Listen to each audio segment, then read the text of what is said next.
ਸਤਿ ਸ਼੍ਰੀ ਅਕਾਲ ਜੀ। ਇਸ ਟਾਈਮ ਅਸੀਂ ਜਿੱਥੇ ਖੜੇ ਹਾਂ ਇਹ ਪੰਜਾਬ ਹਰਿਆਣਾ ਜਾਂ ਕੋਈ ਹੋਰ ਸਟੇਟ ਨਹੀਂ, ਦਿੱਲੀ ਹੈ। ਤੇ ਦਿੱਲੀ ਦੇ ਪੂਸਾ ਰਿਸਰਚ ਇੰਸਟੀਟਿਊਟ 'ਚ ਆਪਾਂ ਸਾਰੇ ਖੜੇ ਹਾਂ। 2 ਦਿਨ ਤੋਂ ਜੋ ਆਪਾਂ ਸੁਣਦੇ ਸੀ ਕਿ ਕਈ ਦਿਨਾਂ ਤੋਂ ਪੂਸਾ ਇੰਸਟੀਟਿਊਟ ਵੱਲੋਂ ਜੋ ਪਰਾਲੀ ਦੀ ਸਮਾਧਾਨ ਤਿਆਰ ਕੀਤਾ ਗਿਆ, ਉਹ ਕਈ ਦਿਨਾਂ ਤੋਂ ਉਹਦੇ 'ਤੇ ਰਿਸਰਚ ਹੋ ਰਹੀ ਸੀ। ਅਤੇ ਬਹੁਤ ਖੁਸ਼ੀ ਨਾਲ ਦੱਸ ਰਿਹਾ ਕਿ ਉਹ ਰਿਸਰਚ ਕਾਮਯਾਬ ਹੋ ਗਈ ਹੈ। ਮੇਰੇ ਨਾਲ ਇਸ ਟਾਈਮ ਪੰਜਾਬ ਤੋਂ ਉਚੇਚੇ ਤੌਰ 'ਤੇ ਇਸ ਰਿਸਰਚ ਦੇ ਨਤੀਜੇ ਵੇਖਣ ਹਰਪਾਲ ਸਿੰਘ ਚੀਮਾ ਜੀ, MLA ਕੁਲਤਾਰ ਸਿੰਘ ਸੰਧਵਾ ਜੀ, ਅਮਨ ਅਰੋੜਾ ਜੀ, ਮੀਤ ਹੇਰ ਜੀ, ਅਤੇ ਬਹੁਤ ਹੀ ਖੁਸ਼ੀ ਨਾਲ ਮੈਨੂੰ ਇੰਟਰੋਡਿਊਸ ਕਰਾ ਰਿਹਾ ਮਿਸ਼ਰਾ ਜੀ, ਜੋ ਇੱਥੇ ਰਿਸਰਚ ਇੰਸਟੀਟਿਊਟ ਵਿੱਚ ਇਹ ਸਾਰਾ ਕੰਮ ਦੇਖਦੇ ਨੇ, ਨਾਲ ਉਹਨਾਂ ਦੇ ਹੋਰ ਸਾਥੀ। ਅਤੇ ਬਹੁਤ ਤਸੱਲੀ ਨਾਲ ਇਹਨਾਂ ਨੇ ਅੱਜ ਸਾਨੂੰ ਸਾਰੀ ਰਿਸਰਚ ਦੇ ਬਾਰੇ ਸਮਝਾਇਆ। ਮੈਂ ਚਾਹੁੰਦਾ ਆਪਣਾ ਐਕਸਪੀਰੀਅੰਸ ਸਾਰੇ ਇੱਕ ਮਿੰਟ ਲਾ ਕੇ ਸ਼ੇਅਰ ਕਰਨਗੇ। ਅਤੇ ਉਸ ਤੋਂ ਬਾਅਦ ਧੰਨਵਾਦ ਜਿੱਥੇ ਦਿੱਲੀ ਸਰਕਾਰ ਦਾ ਕਰਦੇ ਹਾਂ, ਅਰਵਿੰਦ ਕੇਜਰੀਵਾਲ ਜੀ ਦਾ ਕਰਦੇ ਹਾਂ, ਜਿਨ੍ਹਾਂ ਨੇ ਦਿੱਲੀ ਦੇ ਖੇਤਾਂ ਵਿੱਚ ਇਸ ਐਕਸਪੈਰੀਮੈਂਟ ਨੂੰ ਅੱਗੇ ਵਧਾਇਆ। ਅਤੇ ਸਭ ਤੋਂ ਪਹਿਲਾਂ ਧੰਨਵਾਦ ਪੂਸਾ ਇੰਸਟੀਟਿਊਟ ਦੇ ਸਾਰੇ ਲੋਕਾਂ ਦਾ ਬਣਦਾ, ਜਿਨ੍ਹਾਂ ਨੇ ਇਸ ਟੈਕਨੋਲੋਜੀ ਨੂੰ ਜੋ ਲੈ ਕੇ ਆਏ ਨੇ।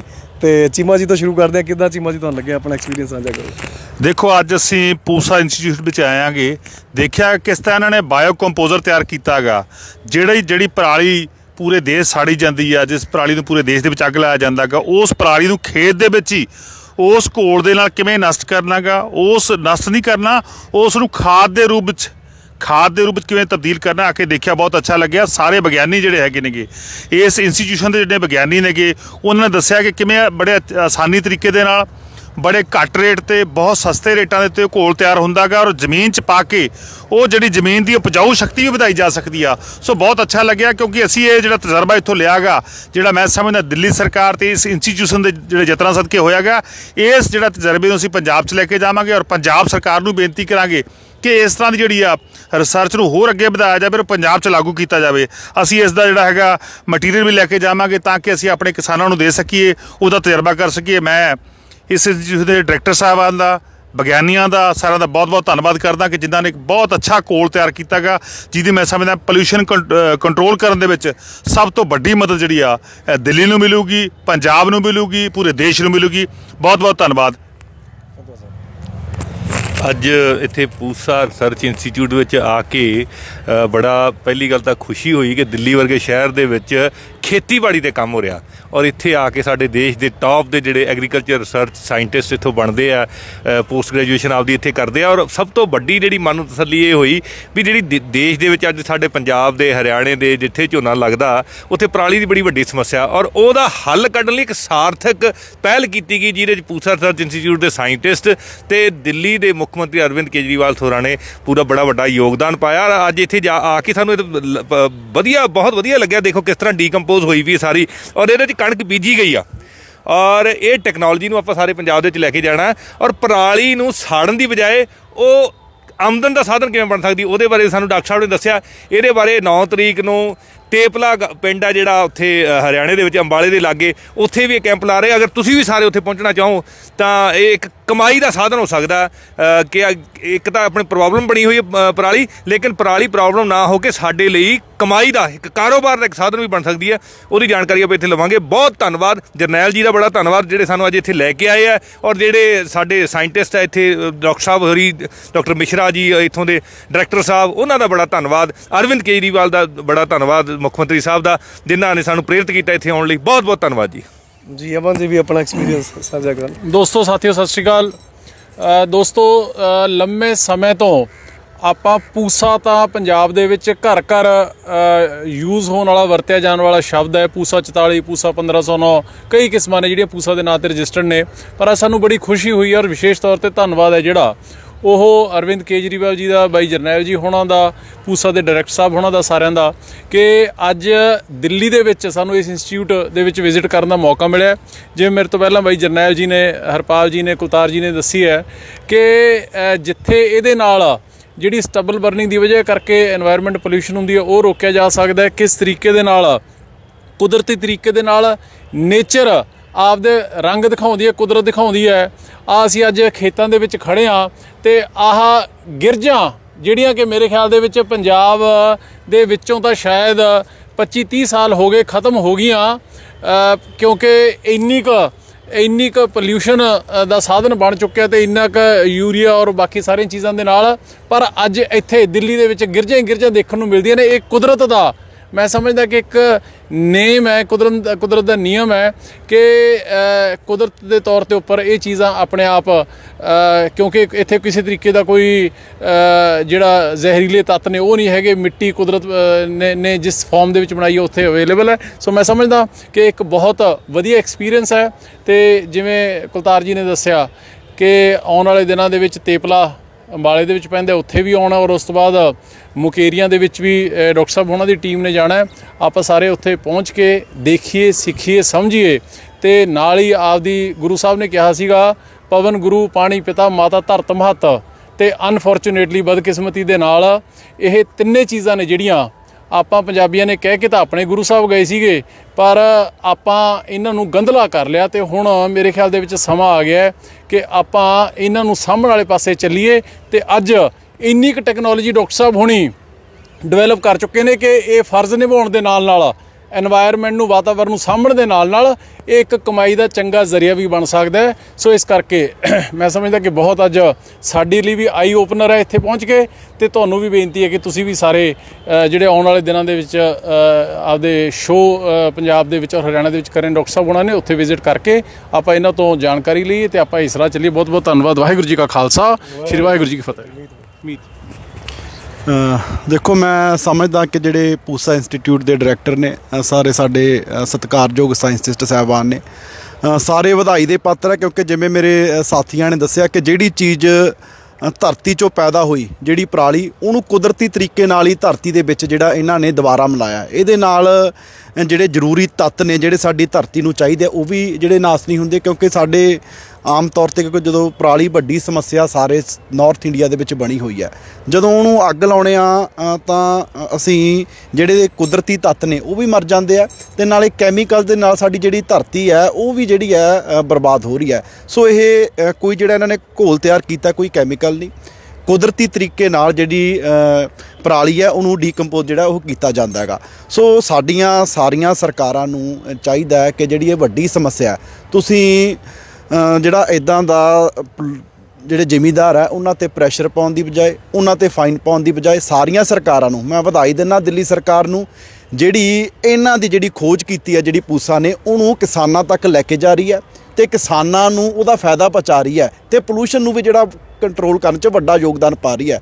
ਸੋ ਸਾਰੀਆਂ ਹੀ ਜਿਹੜੀਆਂ ਸਰਕਾਰਾਂ ਨੇ, ਭਾਵੇਂ ਪੰਜਾਬ ਸਰਕਾਰ ਹੈ, ਸਾਰੀਆਂ ਨੂੰ ਇਨੀਸ਼ੀਏਟਿਵ ਲੈ ਕੇ ਕਿਸਾਨਾਂ ਨੂੰ ਜਾਗਰੂਕ ਵੀ ਕਰਨਾ ਚਾਹੀਦਾ ਤੇ ਕਿਸਾਨਾਂ ਦੀ ਮਦਦ ਵੀ ਕਰਨੀ ਚਾਹੀਦੀ ਹੈ, ਤਾਂ ਕਿ ਜਿਹੜੀ ਜਿਵੇਂ ਦਿੱਲੀ 'ਚ ਇਸ ਚੀਜ਼ ਦਾ ਜਿਹੜਾ ਮਤਲਬ ਕਿ ਪਰਾਲੀ ਨੂੰ ਬਿਨਾਂ ਅੱਗ ਲਾਏ ਜਿਹੜਾ ਡੀਕੰਪੋਜ਼ ਕੀਤਾ ਜਾਂਦਾ, ਆਉਣ ਵਾਲੇ ਸਮੇਂ 'ਚ ਪੰਜਾਬ 'ਚ ਵੀ, ਜਿਹੜਾ ਹਰਿਆਣੇ 'ਚ ਵੀ ਇਸੇ ਤਰ੍ਹਾਂ ਡੀਕੰਪੋਜ਼ ਕਰਕੇ ਨਾਲੇ ਸਾਡੀ ਧਰਤੀ ਨੂੰ ਬਚਾਇਆ ਜਾ ਸਕੇ, ਨਾਲੇ ਸਾਡੀ ਲੋਕਾਂ ਦੀ ਜਿਹੜੀ ਹੈ ਸਿਹਤ ਨੂੰ ਬਚਾਇਆ ਜਾ ਸਕੇ। ਸੋ ਮੈਂ ਵਧਾਈ ਦਿੰਦਾ ਤੇ ਉਮੀਦ ਕਰਦਾ ਕਿ ਸਾਡੇ ਜਿਹੜੇ ਪੰਜਾਬ ਦੇ ਕਿਸਾਨ ਨੇ, ਉਹ ਵੀ ਜਿਹੜੇ ਸਾਡੇ ਸਾਇੰਟਿਸਟ ਦਿਨ ਰਾਤ ਮਿਹਨਤ ਕਰ ਰਹੇ ਆ ਸਾਡੇ এনवायरमेंट ਨੂੰ ਸਾਫ਼ ਸੁਥਰਾ ਰੱਖਣ ਲਈ, ਇਹਦੇ ਲਈ ਆਪਾਂ ਸਾਰੇ ਰਲ ਮਿਲ ਕੇ ਸਾਥ ਦੇਵਾਂਗੇ।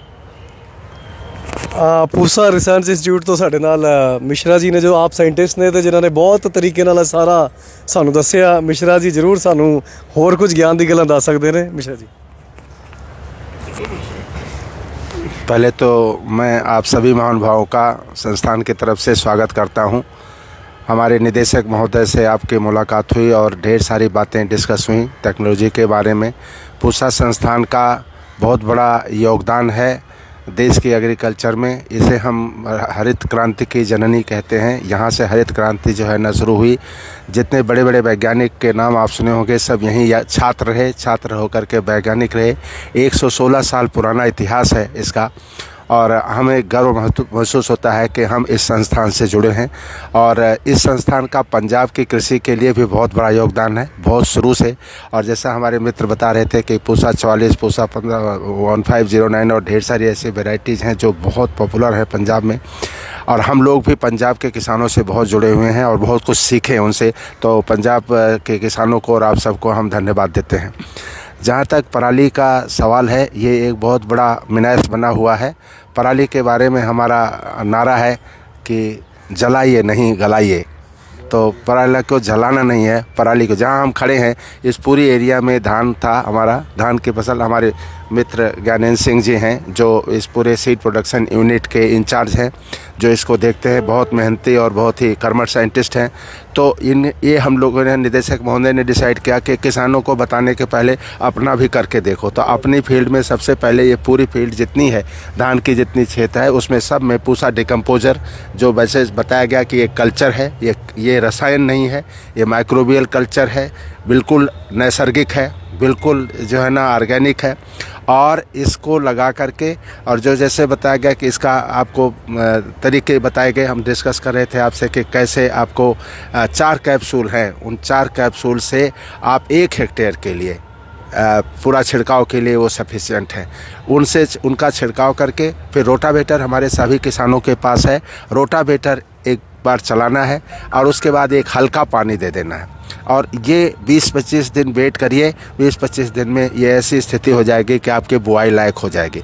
किसान भाई कई बार हमें कहते हैं, वैसे भी अपनी तरफ से करते हैं। मेरा ये कहना है कि बिना डिकम्पोजर डाले भी आपने देखा होगा कि निकालते हैं, समाधान करते हैं, गलती है कुछ होता है, लेकिन कंपोस्ट की क्वालिटी जो होगी जब आप डिकम्पोजर डाल के देखोगे तो दूसरी होगी। ये सारी चर्चा हो चुकी है कि पॉल्यूशन तो का कंट्रोल तो होगा ही, लेकिन मृदा स्वास्थ्य, जो ज़मीन का स्वास्थ्य है, वो एक बहुत बड़ा चैलेंज है। उसका जो भौतिकी है, उसका जो रासायनिक गुण है, और जो उसके बायोलॉजिकल गुण है, जैविक गुण है, वो तीनों को मिलके जो है ज़मीन का स्वास्थ्य बनता है। तो इससे आप देखेंगे कि आपका नाइट्रोजन, फास्फोरस और पोटाश ये जो डालते हैं आप, उसमें भी कमी आएगी, उसको कम डालना पड़ेगा। ऑर्गेनिक कंटेंट की बात हम कहते हैं कि ये ज़मीन में कम होता जा रहा है। पिछले कई सालों से जो ग्रीन रिवोल्यूशन के बाद ढेर सारा फर्टिलाइज़र की बातें चलती रही ना, तो हमारे पास अभी इसके मृदा स्वास्थ्य में एक ऑर्गेनिक कंटेंट की बातों का ये सीधे उसमें जा कर के मिल रहा है। और जहाँ तक पॉल्यूशन कंट्रोल की बात है, वो होगा। दूसरी बातें, जैसे अभी बात हुई कि तेपला में हम 9 तारीख को मिलेंगे, हमारा यही कहना है कि वेस्ट टू वेल्थ, ये इसको वेस्ट न मानो, इसको धन में कन्वर्ट करो। तो हमारी वहाँ पर चर्चा होगी। 9 तारीख को हमारे निदेशक महोदय भी जा रहे हैं। पूरा IRI ने एक बहुत बड़ा वहाँ पर प्लांट लगाया है। उस प्लांट में कुछ जो धान का पुआल है उसको छोटा करके साइज, और हम उसको चारे का ब्लॉक बना करके दिखा रहे हैं किसानों के, कैसे इसको चारे के ब्लॉक में बदल सकते हो। और उसमें क्या कोशिश है कि जैसे 7-8 ट्रक का आपका मटेरियल है, उसको 1 ट्रक ब्लॉक में कन्वर्ट कर सकते हैं। तो उसका रखने की जगह कम लगी। 7-8 कमरों में जो रखते हैं वो 1 कमरे में रख सकते हैं। 7-8 ट्रक से जो भेजते हैं वो 1 ट्रक से भेज सकते हैं। और कई ऐसे क्षेत्र हैं जहाँ पर चारे की बहुत समस्या होती है। अकाल वगैरह पड़ता है, दुर्भिक्ष पड़ता है, तो आदमियों के लिए तो सिस्टम इंतजाम कर देता है, लेकिन पशुओं के लिए बहुत चैलेंज। तो ये एक वो कोशिश बहुत है, बहुत पुनीत काम होगा वो, जिसमें हम कोशिश कर रहे हैं। और इस मशीन को यह संस्थान ने बनाया है, और हमने करीब 200 जगहों पर देश में उसको फैलाए हैं। आप तेपला में आएंगे तो तेपला में बिल्कुल फंक्शनल है, हम उसे दिखाएंगे। हम कंपोस्ट को लार्ज स्केल पे कंपोस्ट बनाने की मशीन भी इस संस्थान ने बनाई है, जिसमें पिट मेथड से नहीं, अभी गड्ढे में हम कंपोस्ट बनाते हैं तो उसमें 6-7 महीने लग जाते हैं उस कंपोस्ट को तैयार होने में। हम जो यहाँ बात कर रहे हैं उसको विंड्रो मेथड से एक ढेर बना करके लंबा, और उसमें जो हमारा यहाँ पर कंपोस्ट के लिए यहाँ पर भी हमारा जो क्या कहते हैं कल्चर है माइक्रोबायोलॉजी के, उस कल्चर को अप्लाई करते हैं। और एक मशीन बनाए हैं, वो 3 बार उस पूरे सीजन में उसके टर्निंग मिक्सिंग करते हैं, और उसके बाद कंपोस्ट तैयार हो जाती है। जो आपने कहा, मैंने कहा कि जो आपका 6-7 महीने ले रही है, वो 7-8 हफ्ते में इस तरीके से कंपोस्ट तैयार हो जाता है। अच्छी क्वालिटी की कंपोस्ट तैयार होती है। फिर एक सीविंग मशीन है, उससे मतलब उससे छान करके जो फालतू का उसे पत्थर इस तरह की चीज़ हटा दे, अच्छी क्वालिटी करके बैग में पैक करके उसको किसान भाई बेच सकते हैं। जैसे आप चर्चा कर रहे थे, हमारे बता रहे थे आप लोग कि उसको कैसे कमाई का साधन बनाया जाए, तो उसमें कर सकते हैं। बाकी पंजाब में और एक्सपेरिमेंट चल ही रहे हैं, जो उसको विद्युत उत्पादन के लिए या दूसरे उसमें आपका ढेर सारी जगहों पे आपने देखा हुआ कि बेलर मशीन चलती हैं, और वो बहुत पॉपुलर हुआ। वहाँ हमने ये बेलर मशीन, और तो ये इतना ज़्यादा बायोमास पैदा होता है कि हम समझते हैं कि हर एक सोल्यूशन जो है ना, एक बास्केट ऑफ सोल्यूशन लेकर के किसान को देना है। उसे कहते भैया चुन लीजिए कौन सी चीज़ आप चाहते हो, उसके हिसाब से ये जो वाला सिंपल सोल्यूशन है, इस सिंपल सोल्यूशन को अपनाना है, बाकी सब चीज़ें देखनी है। और मैं समझता हूँ कि जो हमारा अनुरोध है कि भैया जलाइए नहीं गलाइए, आप फेंकिए नहीं, उसको वेस्ट मत मानिए, वेल्थ में कन्वर्ट करिए, धन में कन्वर्ट करिए। और ये बात सबको समझ में आ चुकी है कि खेती ही एक जो है ना मुख्य जरिया बनने जा रहा है राष्ट्र की जो अर्थव्यवस्था का। इसलिए भी ये सब चीज़ें बहुत ज़रूरी हैं कि हम जा कर के किसानों के साथ मिलकर, और मुझे बहुत खुशी है कि आप सभी को किसानों की इतनी चिंता है। देखिए दिल्ली में उतनी लैंड नहीं है, लेकिन फिर भी ये एक बड़ा मैसिव प्लान चलाया गया कि नहीं, हम सारे किसानों को जो है ना पराली उनकी जितनी है करीब 2000 एकड़ में दिल्ली में ना, जो क्या कहते हैं, जहाँ पर हमारा ये एक्सपेरिमेंट चला, और जो दिल्ली सरकार के जो अधिकारी थे उनके साथ साथ हमारी टीम हर जगह गई। यही कहना था कि भाई हम अपने सामने तरीके, क्योंकि ज्ञान कन्वर्ट होना है, ये जो तरीके हैं वो किसान भाइयों को बताना जरूरी है। हमारा संस्थान कहता है कि तकनीकी नहीं, समाधान चाहिए। तो सिर्फ तकनीकी से काम नहीं चलेगा, समाधान जब हम पूरी बात करके दिखाते हैं तब समाधान होता है। और करके जब दिखाते तो किसान भाई कहते हैं कि अच्छा आप आए हमारे खेत में, बताए, सिखाए, अब हम इसको स्वीकार करेंगे। मेरी प्रार्थना है कि सभी लोग इस बात को समझें, और जलाना नहीं है। हमें पता है कि इन्वायरमेंट कितना प्रदूषित होता है, सबके स्वास्थ्य का ध्यान रखना है। ऐसे ही दुनिया भर में ढेर सारी परेशानियां हैं, बीमारियां हैं, आप देख रहे हैं। तो मैं समझता हूं कि इसको, हमारे अनुरोध को समझें, और आप लोग आए, आपको एक बार फिर से बहुत बहुत धन्यवाद। और हमारा मुहिम जो है वो जारी रहे और कामयाब हो, इसके साथ मैं एक बार फिर सबको धन्यवाद देना चाहता हूँ। नमस्कार। ਵੇਖੋ ਜੀ, ਪੂਸਾ ਰਿਸਰਚ ਇੰਸਟੀਚਿਊਟ ਦਿੱਲੀ ਨੇ ਤੇ ਆਪਣਾ ਕੰਮ ਕਰ ਦਿੱਤਾ। ਉਸ ਤੋਂ ਬਾਅਦ ਦਿੱਲੀ ਸਰਕਾਰ ਨੇ ਵੀ ਆਪਣੇ ਕਿਸਾਨਾਂ ਨੂੰ ਆਪਣੇ ਖੇਤਾਂ ਵਿੱਚ ਇਹਦਾ ਘੋਲ ਦਾ ਅਰੇਂਜਮੈਂਟ ਕਰਾ ਦਿੱਤਾ।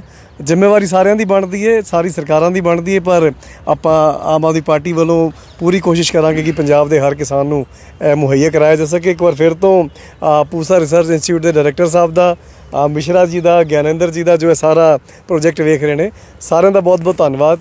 ਵਾਹਿਗੁਰੂ ਜੀ ਕਾ ਖਾਲਸਾ, ਵਾਹਿਗੁਰੂ ਜੀ ਕੀ ਫਤਿਹ।